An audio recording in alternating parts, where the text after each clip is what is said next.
This channel does not promote any violent, harmful, or illegal activities. All content provided by this channel is meant for an educational purpose only. Brought to you by V-Guard, co-powered by Sensodyne O Bhimal, বলো কথা Keshari. Associate sponsor Ultratech Cement। এবার রায়গঞ্জ বিশ্ববিদ্যালয়ে কয়েক কোটির দুর্নীতি। CAG অডিটের প্রাথমিক রিপোর্টে মারাত্মক অর্থনৈতিক কারচুপির অভিযোগ উঠেছে। সরকারি গাইডলাইন ভেঙে টেন্ডার ছাড়াই বিশ্ববিদ্যালয়ে প্রায় 4 কোটি টাকার কাজের বরাদ দেওয়ার অভিযোগ উঠেছে। রিপোর্ট সামনে আসতেই চক্ষু চড়ক গাছ উপাচার্যের। দীর্ঘদিন অডিট না করে ফেলে রাখা হয়েছিল রায়গঞ্জ বিশ্ববিদ্যালয়ের হিসেব। দেরিতে হওয়া অডিট রিপোর্টে কোটি কোটি টাকার দুর্নীতির অভিযোগ। 2015 সালে রায়গঞ্জ বিশ্ববিদ্যালয়ের মর্যাদা পেয়েছে। দিন গড়ালেও অডিট হয়নি। 9 বছর পরে ক্যাগের অডিট শুরু হতেই গুরুতর অভিযোগ কর্তৃপক্ষের বিরুদ্ধে। বিশ্ববিদ্যালয়ের বিভিন্ন ডিপার্টমেন্টের বিল্ডিং সংস্কার, পুকুরের আধুনিকীকরণ সহ একাধিক ক্ষেত্রে প্রায় 2 থেকে 3 কোটির দুর্নীতি। অভিযোগ, প্রায় 4 কোটি টাকার কাজের বরাত সরকারি গাইডলাইন মেনে টেন্ডার না করে স্থানীয় 3টি সংস্থাকে কাজ পাইয়ে দেওয়া হয়। গত অগস্ট মাসে দীপক কুমার রায় উপাচার্য হিসেবে দায়িত্ব নেওয়ার পর তাঁর আবেদনের ভিত্তিতে ক্যাগের অডিট শুরু হয়। রাজ্যপাল সিভি আনন্দ বোস দীপক কুমার রায়কে ভিসি পদে নিয়োগ করেন। রিপোর্ট দেখে চক্ষু চড়ক গাছ উপাচার্য।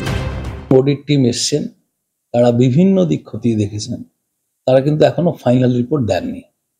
2 মাস পরে তারা ফাইনাল রিপোর্ট দেবেন। সেই ফাইনাল রিপোর্ট দিলে আমি শিক্ষক, আধিকারিক এবং বিভিন্ন সেক্টরে যারা আছেন সবার সঙ্গে কথা বলবো রিপোর্টটা নিয়ে এবং পরবর্তী পদক্ষেপ গ্রহণ করব। নিয়োগ দুর্নীতিতে জেরবার রাজ্য। নতুন করে সামনে আসছে রায়গঞ্জ বিশ্ববিদ্যালয়ের দুর্নীতি। এখানে 2023 সালে দেবশ্রী চৌধুরীর নেতৃত্বে বিক্ষোভ হয় দুর্নীতির অভিযোগ তুলে। নিয়োগ থেকে শুরু করে পিএইচডির যোগ্যতা দেওয়া এবং শিক্ষকদের পদোন্নতি নিয়ে দুর্নীতির অভিযোগ তুলেছিলেন তারা। এবার ক্যাগের রিপোর্টে দুর্নীতির অভিযোগ।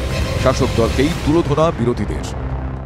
সেই প্রতিষ্ঠার পর থেকে তৎকালীন ভিসি ডক্টর ভুইমালি, তার সময় থেকে যে ধরনের দুর্নীতি রায়গঞ্জ ইউনিভার্সিটিতে বাসা বেঁধেছে, আর সেটা আজকের দিন পর্যন্ত কন্টিনিউস হয়ে চলেছে। ধন্যবাদ জানাই বর্তমান সময়ে যিনি ভিসি হিসেবে দায়িত্বভার গ্রহণ করছেন। তিনি আসার পর আর রায়গঞ্জ ইউনিভার্সিটির অডিট প্রক্রিয়া শুরু করছে। ঘটছে লোকে মুখে মুখে যে 2 থেকে 3 কোটি টাকা নাকি নয়ছয় হয়েছে। যদি সেই নয়ছয় হয়ে থাকে, যারা নয়ছয় করেছে তাদেরকে দৃষ্টান্তমূলক শাস্তি দেওয়া হোক, এটাই আমাদের দাবি। বর্তমানেও যিনি আছেন তিনিও আমাদের দলীয় সমর্থক নয়, বরঞ্চ তিনি জানেন কোন দলের সমর্থক, সবাই জানে। তো এটা ওনাদের নিজেদের মধ্যে ব্যাপার। ইউনিভার্সিটির বিষয়ে দল কোনো রকম হস্তক্ষেপ করে না এবং সরকারের ভূমিকা অতি নগণ্য। আগামীতে পূর্ণাঙ্গ এই সিএজি অডিট রিপোর্ট হাতে পেলে প্রয়োজনীয় আইনানুগ ব্যবস্থা নেওয়ার কথা জানাচ্ছেন বিশ্ববিদ্যালয়ের উপাচার্য। উত্তর দিনাজপুর থেকে রূপক ঘোষ, TV9 বাংলা।